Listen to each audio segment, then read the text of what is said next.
তো হালিম রান্না করার জন্য আমি এখানে গরুর মাংসটা কষিয়ে নিচ্ছি। আসলে আমি বাটা মশলা দিয়ে সব কিছু রান্না করতে পছন্দ করি, নিজের হাতে বাটা মশলা। আর বাটা মশলার স্বাদই একটা অন্যরকম, কারণ যেহেতু বাটা মশলাতে কিন্তু আপনার কোনো রকম ভেজাল থাকে না। প্যাকেট মশলা মানে ভালো লাগে না প্যাকেট মশলা। তো যাই হোক, এখানে আমি হালিম রান্না করব। হালিমটা ঢেলে নিচ্ছি বাটিতে, দেখবো আগে হালিমটা কালারটা কেমন, কি ময়লা টয়লা আছে কিনা। তো আমি এখানে আগেই গরম পানি করে রেখেছিলাম, আর এই গরম পানি দিয়ে প্রায় আধা ঘন্টার মতো হালিমটা ভিজিয়ে রাখবো, যাতে আমার হালিমটা একদম পারফেক্টভাবে সিদ্ধ হয়ে যায়। তো যাই হোক, আমি এখানে হালিমটা বাটিতে রেডি করে এখানে গরম পানিটাও তুলে দিয়েছি, আর গরম পানিটা প্রায় হয়ে আসছে। তো একটা কথা কি জানেন, জীবনে সংসার করতে গেলে অনেক কিছু রান্না করতে শিখতে হয় ভাই। আমি তো আগে কিছু রান্না করতে পারতাম না, এখন মাশাআল্লাহ অনেক কিছুই রান্না করতে পারি।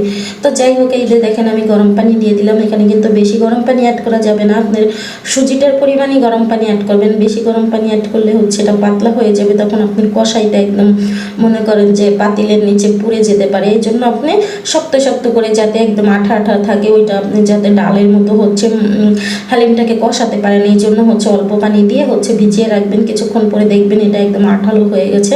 আর যখনই আঠালো হয়ে যাবে তখনই আপনি সেই মশলার ভিতরে দিয়ে ঢেলে ছেড়ে রান্না করতে পারবেন। আর আপনি যদি একদম পাতলা করে ফেলেন তো সেই ক্ষেত্রে এটা পানি পানি হয়ে যাবে আর স্বাদ লাগবে না। তো এখানে আমি গরুর মাংসটা কষাতে ছিলাম, তো এখন হালিমটা ঢেলে দিলাম। আর দেখতেই পারছেন আমার এটা কতটা আঠালো ছিল। তো আমি এখন এটা ঢেলে দিয়ে দেখেন কষাচ্ছি। কষাইতে কষাইতে দেখবেন এটা আঠালো হয়ে যাবে। আর যদি পাতলা থাকে তাহলে আঠালো হয় না, তাহলে সেটা একদম ডালের মতো হয়, আর তাহলে আপনার মশলাটা ভালো করে কষানো হয় না, স্বাদ লাগে না। আপনি যত কষাবেন, যে কোনো জিনিসই যত কষাবেন ততই ভালো লাগবে। তো যাই হোক, আমি কিন্তু হালিম রান্না করতে চলে আসছি, আর আমার হালিম রান্না করা প্রায় অর্ধেক হয়ে গেছে, যেহেতু আমি মাংসটা আগেই রান্না করে রেখেছিলাম। এখন আমি হালিমের ভিতরে দিয়ে দিব গরম পানি, কারণ গরম পানি ছাড়া তো হালিম মজাই হবে না। ঠান্ডা পানি দিলে কখনোই আপনি হালিম খেতে পারবেন না। তো দেখেন এখন আমি কষাবো, একটু বেশি সময় নিয়ে কষাবো, কারণ বেশি সময় নিয়ে যতটা আমি কষাবো ততটাই আমার হালিমের টেস্টটা আসবে।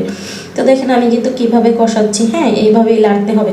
আপনি যদি নিচে লেগে যায় তাহলে তিতা লাগবে, এই জন্য আপনার হালিমটাকে একদম ঘুরিয়ে গাড়িয়ে লাড়তে হবে, যাতে নিচে লেগে না যায়। তো দেখেন আমি যত লাড়তেছি ততই আঠালো হয়ে যাচ্ছে, কারণ এটাই হালিমের স্বাদ। তো আমি হালিমটাকে একদম ভালো করে আঠালো করে এটাকে কষিয়ে কষিয়ে নিচ্ছি। আর এদের ফাঁকে আপনাদের একটা কথা না বললেই নয়। একটা কথা কি জানেন, নিজের থেকে বেশি কাউকে বেশি ভালোবাসবেন না, আগে নিজেকে ভালোবাসুন, নিজেকে ভালো রাখুন। আমি অনেক ভিডিওতে বলে থাকি যে নিজেকে ভালো রাখুন, নিজেকে ভালোবাসুন। কেন জানেন, আমরা মেয়ে মানুষ, আমাদের আপন বলতে কেউ নাই, একমাত্র মা ছাড়া আর উপরে আল্লাহ ছাড়া। তো এই জন্যই বলি যে নিজেকে ভালো রাখুন। তো দেখেন আমার হালিমটা কিন্তু অনেক আঠালো হয়ে গেছে। এখন কিন্তু ভয় পাওয়ার কিছু নাই, এটাকে আস্তে আস্তে করে নেড়ে নেড়ে একদম ডালের মতো পাতলা করে ফেলবেন, কারণ আঠালো হয়ে গেছে।